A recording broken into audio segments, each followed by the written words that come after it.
जय श्री राधे कृष्ण। अभी मैं आपको बताने वाली हूँ कि विभिन्न प्रकार के जो तिलक होते हैं और तिलक किस प्रकार लगाया जाए और उसका फल क्या होता है। जो सनातन धर्मावलंबी वैदिक धर्मावलंबी होते हैं उन्हें अपने धर्म के अनुसार ही तिलक धारण करना चाहिए और अपने धर्म के अनुसार लगाए हुए तिलक अथवा भस्म धारण के अलावा उनको किसी भी प्रकार का चिन्ह अपने शरीर पर अपने शरीर के किसी अंग पर अथवा अपने मस्तक पर अंकित कभी भी किसी भी तरह से नहीं करना चाहिए। जो तिलक लगाते हैं, भस्म धारण करते हैं, भस्म धारण तर्जनी से, मध्यमा से और अनामिका से करना चाहिए। और जब तिलक करते हैं तिलक नीचे से ऊपर तक केश पर्यंत करना चाहिए। और तिलक कुमकुम से कर सकते हैं, मिट्टी से, चंदन से अथवा जल से कर सकते हैं, भस्म से कर सकते हैं। और कुछ भी नहीं हो तो कम से कम मानसिक तिलक ही लगा लीजिए, तो उससे भी आपको वह सब कुछ मिलेगा जो अन्य तिलकधारी को मिलता है। मिट्टी का जो तिलक लगाते हैं उससे उस मिट्टी को कहाँ कहाँ से लेना चाहिए। पर्वत की चोटी से लेना चाहिए, नदी के तट से लेना चाहिए।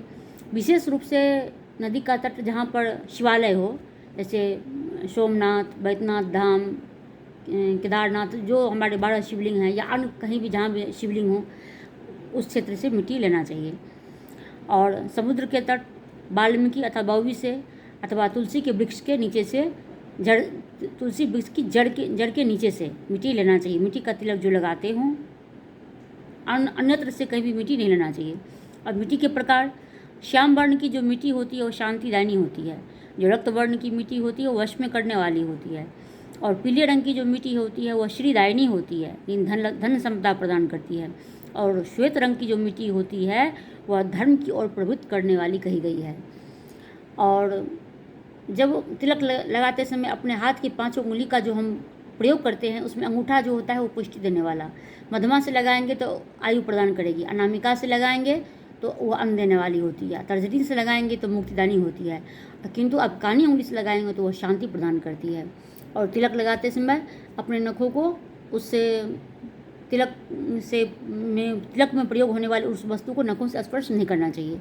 और तिलक लगाने का प्रकार कैसे हो, किस तरह से लगाएं, तो दीपक की बत्ती की लौ की तरह आकार का लगाएं, या बांस के पत्ते के आकार का लगाएं, या कमल की कली की आकृति के प्रकार का लगाएं, अथवा मत्स्य के आकार का लगाएं, अथवा कछुए के आकार का लगाएं, अथवा शंख के आकार का ऊर्ध्वपुंड प्रयत्नपूर्वक वैदिक धर्मावलंबी को धारण करना चाहिए।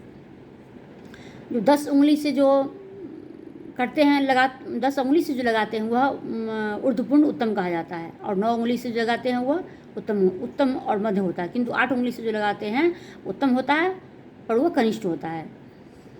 और जो 7, 6, 5 उंगली से जो परिणाम वाला होता है वो मध्यम कोटि का होता है, उत्तम, मध्यम, कनिष्ठ, इन 3 प्रकार का यह कहा गया है। उसके बाद जो अपने भाल समेत शरीर के विभिन्न अंगों पर जो तिलक धारण करते हैं अथवा भस्म धारण करते हैं या चंदन इत्यादि का जो लगाते हैं उसका भी अपना एक विशेष महत्व है। और उससे क्या क्या कहते हैं, जब ललाट के ऊर्ध्वपुंड को केशव कहा गया है, उदर के ऊर्ध्वपुंड को नारायण कहा गया है, हृदय के ऊर्ध्वपुंड को माधव कहा गया है, कंठ के ऊर्ध्वपुंड को गोविंद कहा गया है, उदर के दाहिने पार्श्व में जो धारित ऊर्ध्वपुंड है उसको विष्णु कहा गया है, उदर के बाम पार्श्व में ऊर्ध्वपुंड जो है वो मधुसूदन कहा गया है, कर्णदेश के ऊर्ध्वपुंड को त्रिविक्रम कहा गया है, बाम कुक्षी के ऊर्ध्वपुंड को बावन कहा गया है, बाएं बाहु के ऊर्ध्वपुंड को श्रीधर कहा गया है, दाहिने कान के ऊर्ध्वपुंड को ऋषिकेश कहा गया है, पीठ के ऊर्ध्वपुंड को पद्मनाभ कहा गया है, ककुक देश के ऊर्ध्वपुंड को दामोदर कहा गया है। और इस तरह से यह 12 नामों से जो मृदा के ऊर्ध्वपुंड है उसको वासुदेव रूप में समझकर इन विभिन्न स्थानों पर इन विभिन्न देवताओं के जो विष्णु के सब नाम हैं उनके नामों का स्मरण करते हुए अपने शरीर के विभिन्न अंगों पर तिलक धारण करना चाहिए। और इस प्रकार प्रातःकालीन अथवा सायंकालीन पूजन हवन के समय शांतित होकर इन नामों का उच्चारण कर त्रिपुंड अवश्य ही धारण करना चाहिए। जानकारी अच्छी लगी तो लाइक, कमेंट, शेयर, सब्सक्राइब कीजिए। धन्यवाद। हर हर महादेव। शिव शिव। जय मां दुर्गा।